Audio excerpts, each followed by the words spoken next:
రైతుల పరిస్థితి అంతా ఘోరంగానే ఉన్నదయ్యా. ఎందుకు అట్లా?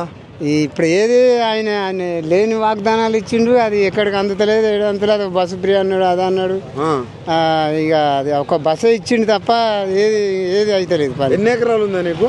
నాకు 4 ఎకరాలు ఉన్నది. రైతు బంధు పడ్డదా? రైతు బంధు 2 ఎకరాలు పడ్డది.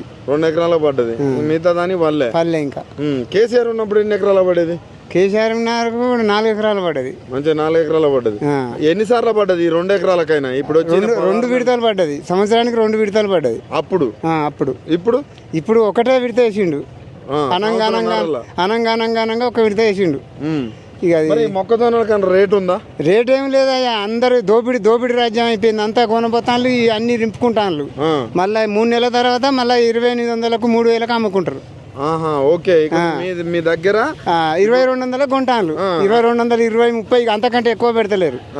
ఇక వాళ్ళు ఇష్టం వచ్చినట్టు 3 నెలల వరకు మంచిగా అమ్ముకుంటాను. 3000 మళ్ళా 3000 రైతుకు కట్టుబాటు అసలే గిట్టుబాటు ధర లేదు. ఇంత ముందు ఎట్లుండే కేసీఆర్ ఉన్నప్పుడు?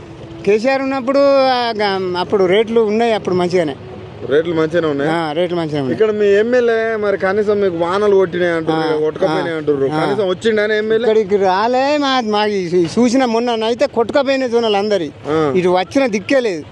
పెద్ద సుదర్శన్ ఉన్నప్పుడు ఆయన ఉన్నప్పుడు ఒకసారి వచ్చి తిరిగిపోయినాడు. తిరిగిపోయేది. మరి ఈయన ఎందుకు రావట్లేడు? మరి ఇక వాళ్ళ అశ్రద్ధలో మరి ఎట్లనో ఏందో తెలియదు. మార్పు కావాలి, కాంగ్రెస్ గెలవాలి అన్నారు. ఎట్టున్నది కాంగ్రెస్? మంచిగానే ఉన్నది. మంచిగానే చెప్తాను. ఇక అది ఇక వచ్చే ఎలక్షన్లలో ఎట్లుంటుందో మళ్ళీ ఓట్లు ఇక మళ్ళీ వేస్తారా?